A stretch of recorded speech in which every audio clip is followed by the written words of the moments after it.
आज बुढ़ापे से जवानी की तरफ हम वापस आए हैं। ये प्रकृति, इस प्रकृति का नव यौवन जो है, इस प्रकृति की सुंदर बनावट, इसका यौवन, ये सौष्ठव प्रकृति का कितना विहंगम है। मन आह्लादित हो चुका है, प्रफुल्लित है। मन की जो आकांक्षाएं हैं, जो कामनाएं हैं, वो हल्लोलित हो रही हैं। यह विहंगम दृश्य जो आप देख रहे हैं, आप देखिए ये प्रकृति, ये पेड़, ये पहाड़, ये वादियाँ, ये नाले, ये झरने जो आज पानी विहीन हैं, फिर भी इस प्रकृति पर कोई कलंक नहीं है। आप इसे कलंकित नहीं कर सकते। ये प्रकृति है और प्रकृति 3 गुणों से संचालित होती है, सत्वगुण से, रजोगुण से, तमोगुण से।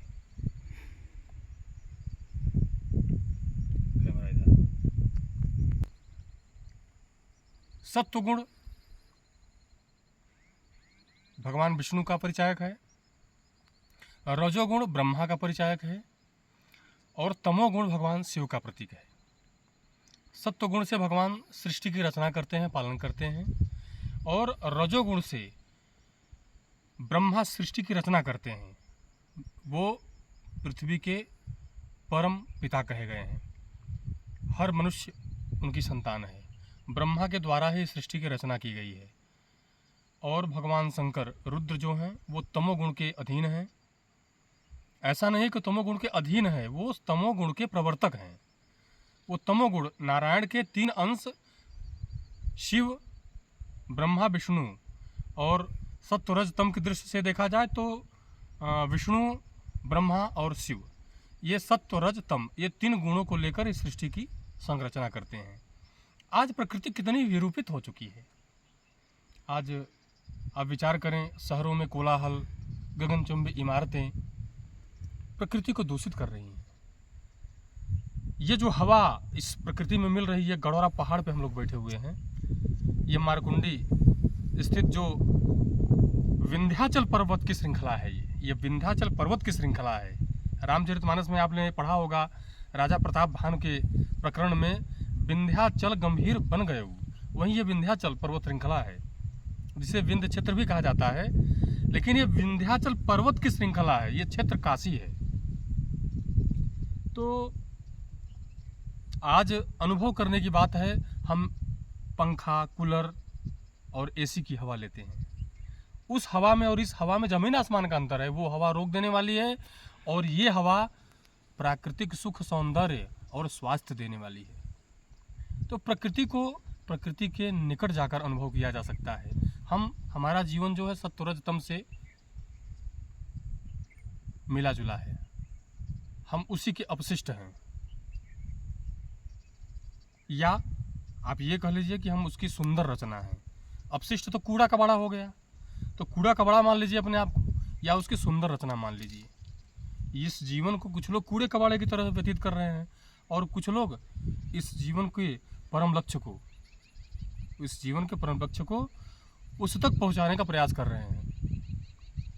जैसे कबीरदास जी ने कहा है, एक उनका भजन है कि दास कबीर ने ऐसे ओढ़ी, जैसे लाए थे वैसे ही छोड़ी। ओढ़ चुंदरी, शरीर की तुलना चुंदरी से की गई है। ओढ़ चुंदरी, यहाँ वहाँ यूं ही मत छोड़ चुंदरी, सोए चुंदरी की ओट में संवरिया, जतन से जरा ओढ़ चुंदरी। तो ये इस शरीर में भगवान का निवास है। अब आप ये मत समझ लीजिए कि मैं दारू पी रहा हूँ, ये ठंडा है, ये आप देख सकते हैं इसको, ये स्प्राइट है, मैं दारू नहीं पीता हूँ। और हमारे साथ पत्रकार शिव प्रकाश पांडे भी हैं जो शूटिंग कर रहे हैं। ये वीडियो उन्हीं के द्वारा बनाया जा रहा है। ये इनकी कठिन तपस्या है, वो दधीच की तपस्या के बराबर इनकी तपस्या है। पहाड़ पर खड़े होकर हाथ में कैमरा लेकर ये वीडियो बना रहे हैं, तो इनको साधुवाद देता हूँ मैं। और लेखन जगत में, रिकॉर्डिंग जगत में इन लोगों की कुछ भूमिका है पत्रकारिता के माध्यम से। तो इस काम में कुशल तो हैं ही ये लोग, इसमें कोई संदेह नहीं है।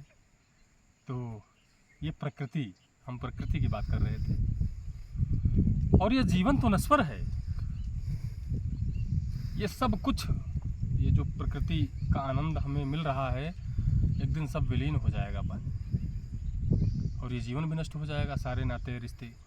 कितना सुंदर भजन है कि 4 दिनों की प्रीत जगत में 4 दिनों के नाते हैं, पलकों के पर्दे पड़ते ही सब नाते मिट जाते हैं। जिनकी चिंता में तू जलता वही चिता जलाते हैं, पिंड दान कर प्रेत आत्मा से अपना पिंड छुड़ाते हैं।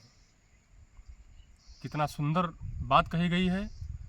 अब इस भजन का आशय ये नहीं है कि आप अपने बच्चों के प्रति स्नेह छोड़ दें, अपना वात्सल्य छोड़ दें, ऐसा नहीं है। आप अपनी जिम्मेदारियों का निर्वहन करते रहें। लेकिन आज कंपटीशन का दौर चल रहा है, पिता पुत्र से कंपटीशन करता है। जब पुत्र अपने धर्म का पालन नहीं करता है तो पिता भी सोचता है कि मैं अपने धर्म का पालन क्यों करूं, माता भी सोचती है कि मैं अपने धर्म का पालन क्यों करूं। पति अपने धर्म का पालन नहीं कर पाता है तो पत्नी भी सोचती है कि मैं अपने धर्म का पालन क्यों करूं। यहीं से सृष्टि के विनाश का प्रारंभ होता है। प्रकृति और मन किया कि कुछ प्राकृतिक बातें भी हो जाएं। इसी के साथ जय श्री सीताराम।